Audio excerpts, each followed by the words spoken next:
Aquí seguimos en La Brújula, por Radio La Luna, tratando de comunicarnos con Alberto Fonseca, ex candidato a vicepresidente de la Nación por el Partido Socialista Auténtico, allí por 1995, y nos va a hablar, bueno, vamos a hablar con él sobre toda una métier, sobre una cantidad de temas, y siempre es lindo escuchar a un amigo cordobés con su acento tan particular, que es único. ¿Sí? Alberto, sí, ¿estás? Ahora sí. Ahora sí estamos bien comunicados. Claro. Qué bueno. Bueno, nos retrasamos un par de minutos, pero no hay problema. Vamos a tratar de ganarlos de alguna manera. Claro. Yo te he presentado, así que no vamos a gastar el tiempo en volverte a presentar, porque vos te conocés mejor que nadie. Alberto, sí, contanos un poquito sobre qué recordás vos de aquel cordobazo, de aquel contexto histórico en el cual se dio el cordobazo, una década del 60 con mucha ebullición, donde iba a morir el Che Guevara allí en Bolivia, con el Mayo francés, y de pronto irrumpía en la Argentina, en el marco de una dictadura de Juan Carlos Onganía, el cordobazo. ¿Por qué no nos contás un poco? Bueno, mira, yo lo que creo que corresponde es interpretar un poco el cordobazo como un hecho que no fue una casualidad, ni mucho menos un hecho espontáneo. Desde mi punto de vista tiene su origen en el golpe militar del 55, que genera una reacción larvada en los trabajadores, que se fue macerando, particularmente en Córdoba. No te olvides que en la década del 50 ya el programa de Huerta Grande, de La Falda, simbolizaron una acción de los trabajadores importante, y desde allí podríamos decir que está la génesis, ¿no es cierto? Incluso en Córdoba se da también un movimiento de repudio, de rechazo a aquella dictadura, y se va generando una unidad en la acción que va a cristalizar finalmente, ¿no? Pero que de alguna manera, como te digo, tiene aquel origen importante, trascendente. Fíjate vos que cuando uno dice Unidad Obrero Estudiantil, que fue una de las características, por supuesto, sobresalientes de los hechos que acontecieron en el cordobazo, nosotros recordamos, particularmente en el gremio se recuerda, y por supuesto también en el movimiento estudiantil, que habida cuenta de que los estudiantes habían tenido una actitud bastante antiperonista, podríamos decir, particularmente acá en Córdoba, la FUC.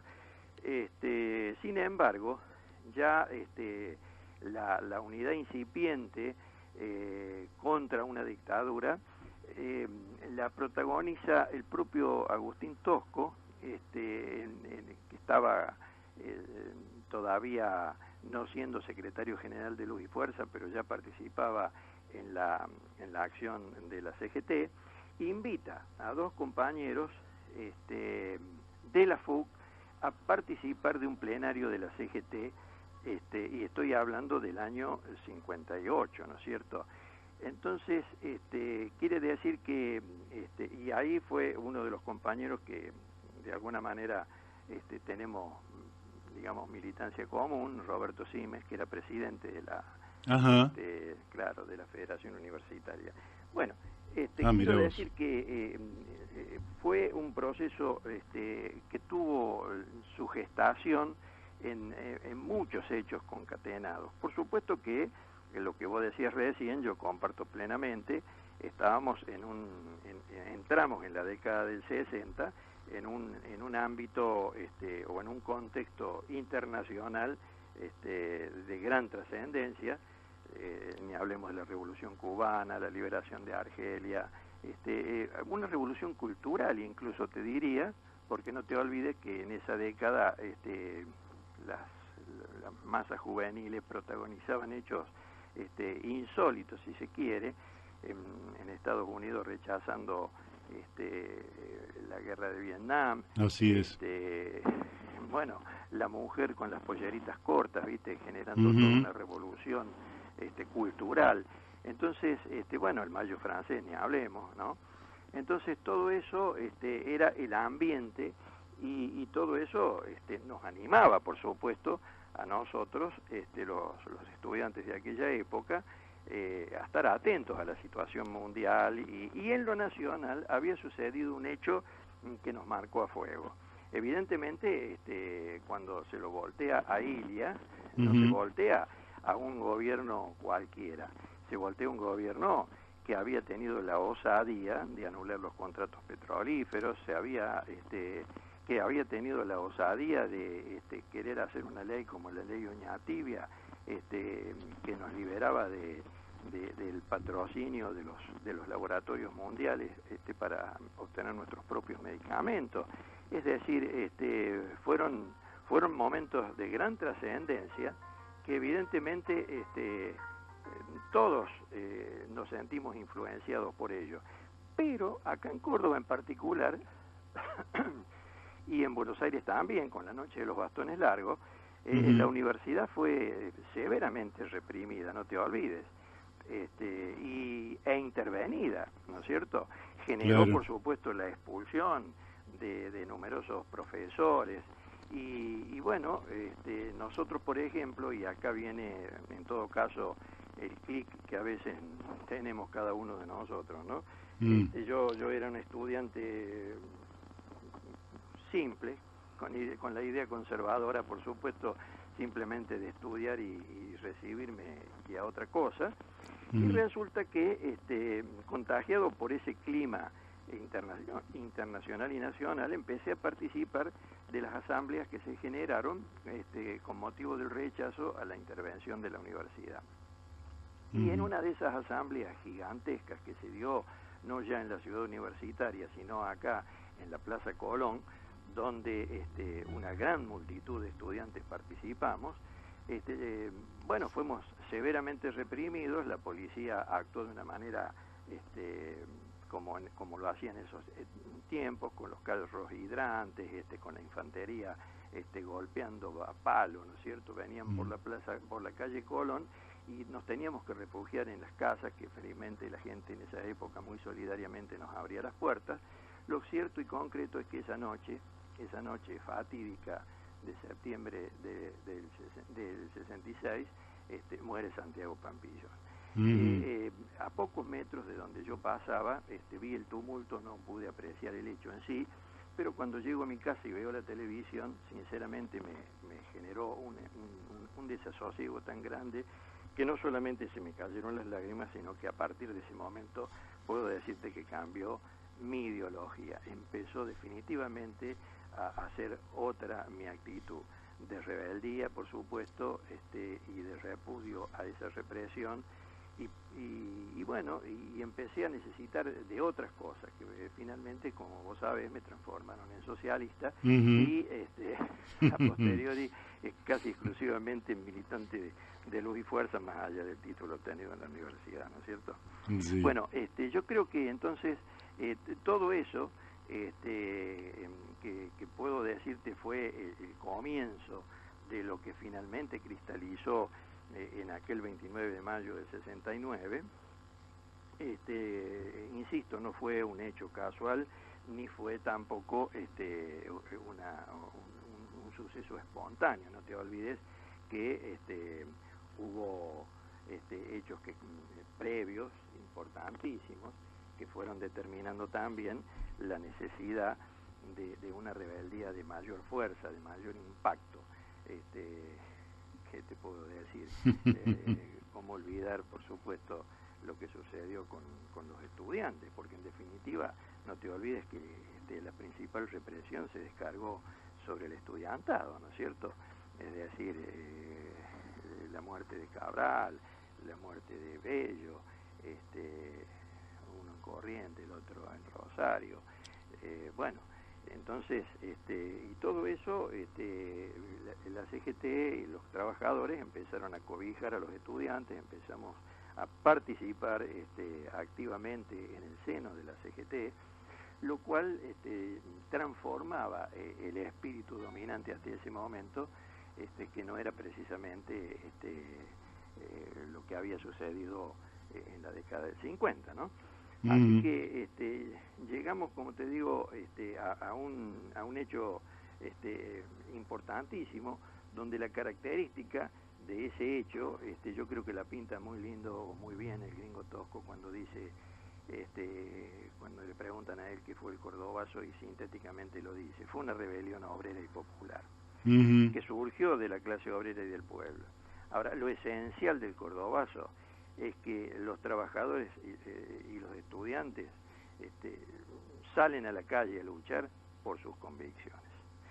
Y yo creo que ahí está la madre del borrego, es decir, no se luchaba solamente por una cuestión reivindicativa, que la había, por supuesto, en los estudiantes, los comedores universitarios, nuevamente las intervenciones, en fin, el repudio histórico a la noche de los batones largos y tantas otras cosas, sino que había ya convicciones concretas de que esto, lo que nos dejó instalado de alguna manera ya San Martín, ¿no?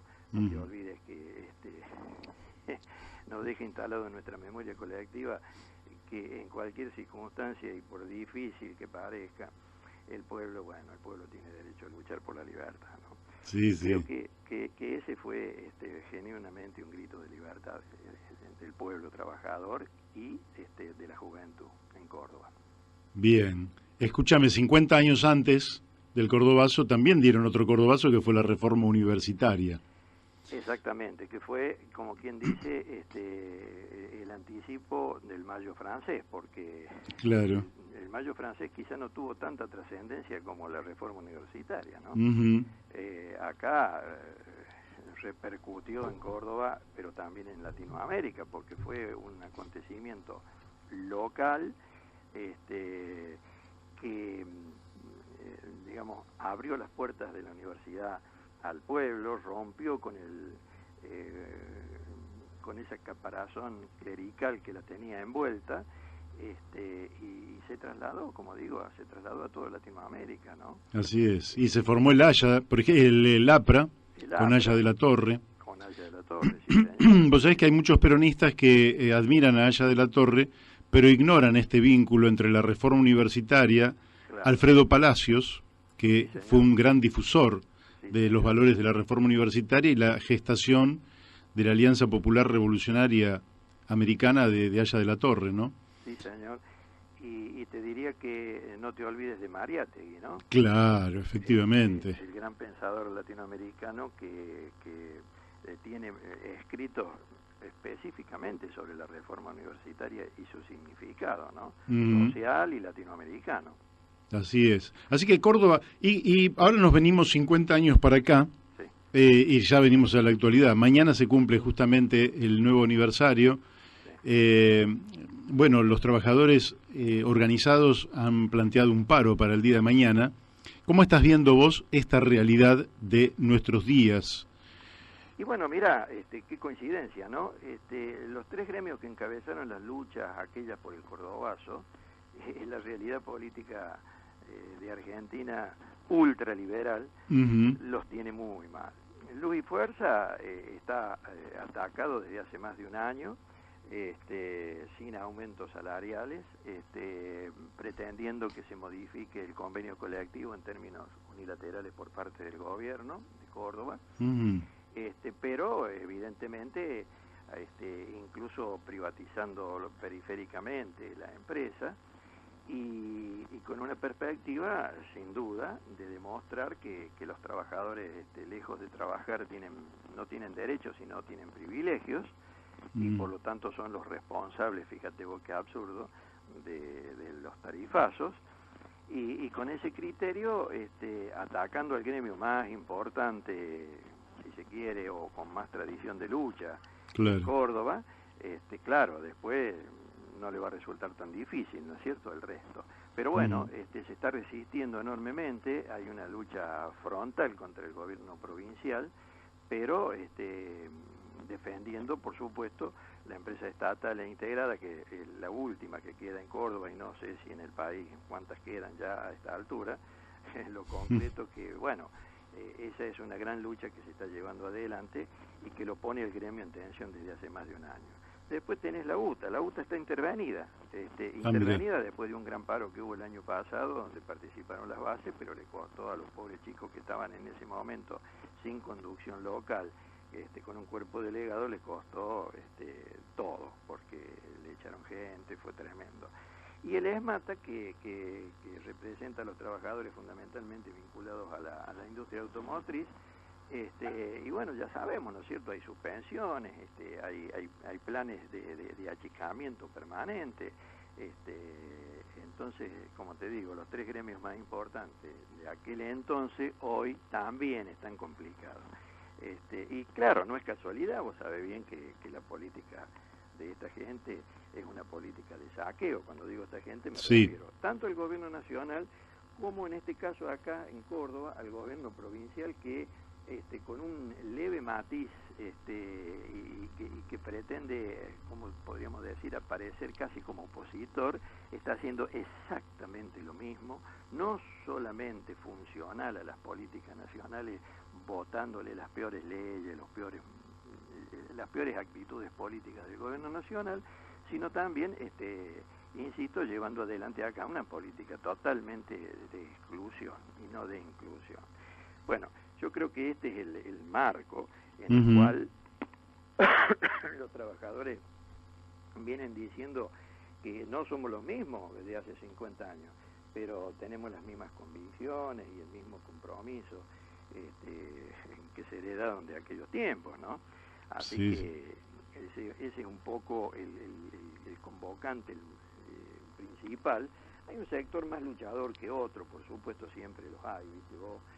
La historia del movimiento obrero siempre ha sido así, y hoy el más luchador se nuclea en lo que se denomina la CGT Rodríguez Peña, que ha sabido elaborar, enhebrar un acuerdo muy valioso, muy importante, con la CTA de Córdoba, y bueno, y donde se está participando incluso con sectores así movilizados, que representan a las organizaciones sociales, que en definitiva están expresando al trabajador desocupado. No te olvides que en Argentina tenemos entre un 40 y un 50% de trabajadores desocupados.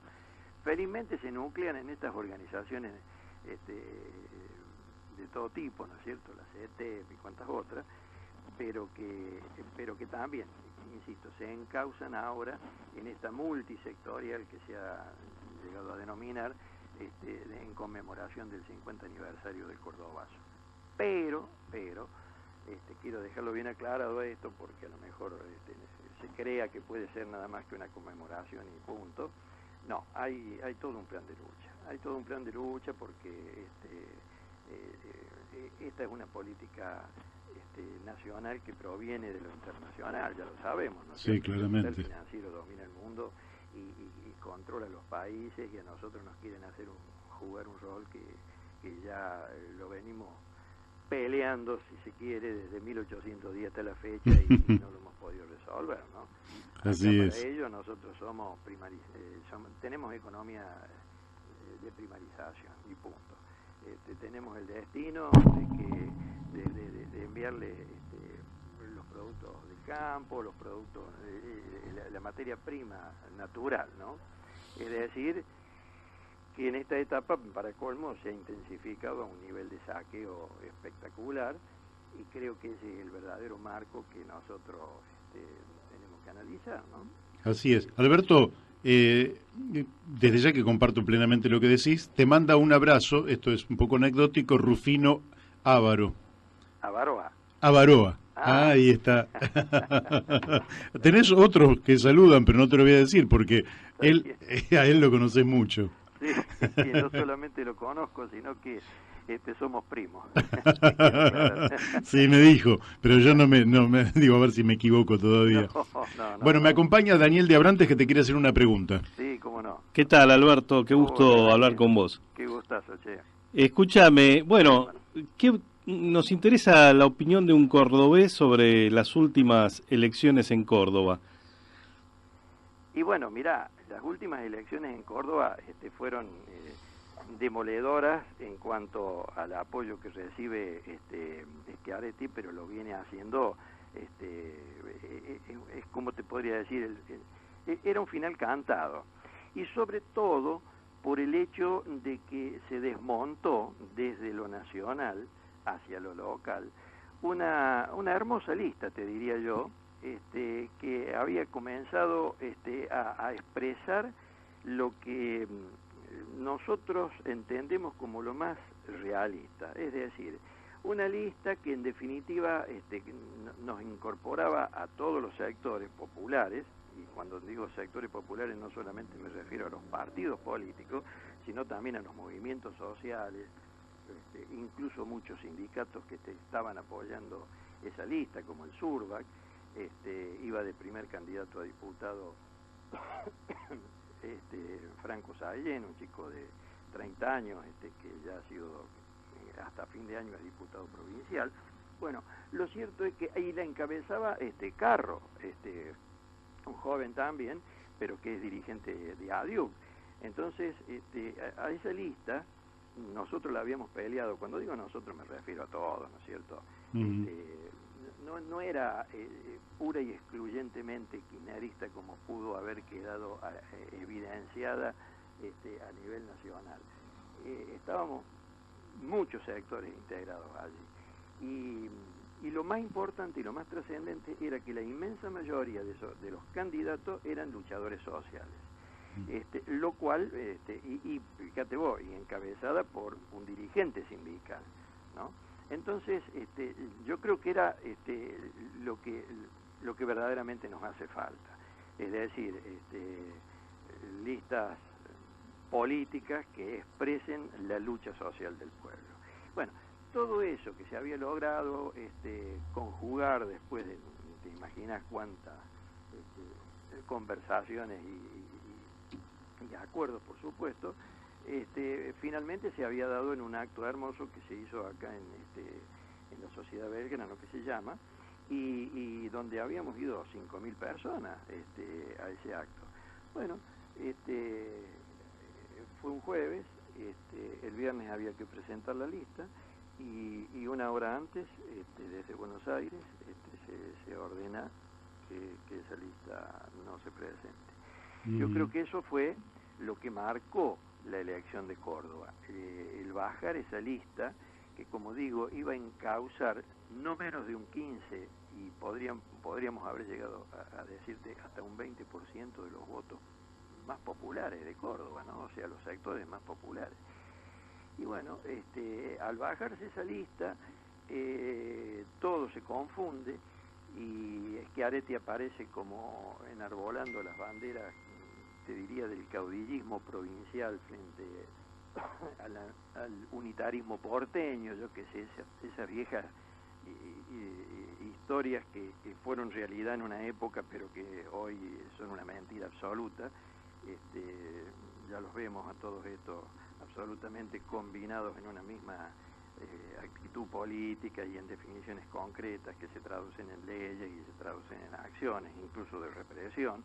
Entonces, bueno, la verdad que no sorprendió a nadie el resultado porque había desaparecido la única lista alternativa. Lo demás jugaron a favor de Schiaretti porque en definitiva el hecho de que Cambiemos haya presentado dos listas, porque el radicalismo de Córdoba encabezado por Mestre no es otra cosa más que otro Cambiemos, o un mismo Cambiemos, digamos, dividido en dos, y punto. Entonces ya no tuvo ninguna oposición Schiaretti, y la gente muy confundida y, digamos, en última instancia, no te olvides, también un pueblo peronista de gran valor en Córdoba, en todo sentido, pero fundamentalmente numérico, quiero decir, nos encolumnaron todos detrás de esa perspectiva. Y nosotros, el pueblo y los luchadores, los trabajadores fundamentalmente, los sectores que habíamos estado en la calle, que seguimos estando en la calle, cada uno desde su posibilidad y desde su tarea cotidiana, nos quedamos sin expresión política. Así fue. Qué bárbaro. Sí, todo esto quedó bastante opacado desde la visión de Buenos Aires, ¿no? Porque, claro, el triunfo de Schiaretti fue como un boom que se chupó todo. Y bueno, está bueno que se digan estas cosas. No sé qué consecuencias habrá de esta actitud, ¿no? Porque, claro, bajar una lista horas antes, cuando había tanta expectativa y podía canalizar una importante franja de la sociedad, en algún momento eso va a tener alguna consecuencia política, entiendo yo. Sí, no tengas duda, evidentemente la gente quedó muy desconcertada, particularmente la militancia. Hubo quienes creyeron que por ser una orden de la señora, suponiendo que la hubiera sido, nadie tiene constancia de eso, rápidamente se encolumnaron detrás de Schiaretti porque creyeron que en definitiva esa era la orden y ese era el mensaje y había que aceptarlo. Y hubo otros que por supuesto se rebelaron a esa posición, pero insisto, quedaron en el más amplio desconcierto. Y el resto de organizaciones que no pertenecíamos a esa columna vertebral, si se quiere, de la propia lista, no solamente no nos convenció nada, sino que estuvimos permanentemente y en contra, por supuesto, de esa decisión y convencidos de que solamente, acá la expresión popular más que genuina es la calle. Y así que, nos volvimos a reagrupar detrás de la CGT Rodríguez Peña, que convocó a un plenario amplio donde podemos participar todos, incluso participa gente de la FUC también, y de la Federación Universitaria de Córdoba, y estudiantes de Villa María, estudiantes de distintos, hasta secundarios, están participando de los plenarios. ¿Y cómo están viendo la elección nacional desde allí? De la elección nacional, lo único que se visualiza, por supuesto, es que al surgir este frente denominado Frente Patriótico, como podríamos decir, aparece como lo más popular dentro del espectro y a lo que habría que apuntar, pero lo concreto y que yo considero más firme es que no se va a repetir el apoyo masivo que hubo en la elección anterior hacia el macrismo, ¿no? De eso estoy seguro. Uh-huh. Ahora, Schiaretti pareciera creer que es portador de todos esos votos que ha sacado y por lo tanto donde él lo deposite, o mejor dicho, donde él se deposite, cree que va a depositar esos votos. A mí me parece que en eso hay una confusión y no va a ser tan así. Bueno, Alberto, el tiempo se nos ha venido encima, es la 1 y ya tenemos que ir a la tanda de la radio. Desde ya que te agradezco muchísimo, fue un gustazo y vamos a repetir, Bueno, con todo gusto. Nosotros lo que conservamos es memoria y yo creo que la memoria es fundamental para intentar transmitirle a los jóvenes algunos mensajes alentadores, porque uh-huh. No hay que olvidarse, ¿no? Yo creo que en definitiva el cordobazo nos deja, ya pasa a ser un patrimonio cultural del pueblo, ¿no? Así es. Y acá hay un dirigente de Luis Fuerza que dice, sigamos luchando, la lucha continúa, como decía el gringo Tosco, y yo le agregaría, continúa hasta que los trabajadores y el pueblo asuman la posibilidad de construir una sociedad más justa, fundamentalmente solidaria, y como sabemos decir nosotros, donde la explotación del hombre por el hombre no exista más, y tampoco de los pueblos por el capital, ¿no? Bueno, excelente cierre. Bueno, te mandamos un fuerte abrazo y hasta pronto. Igualmente. Un abrazo, Alberto. Gracias. Bueno, vamos a la tanda de la radio.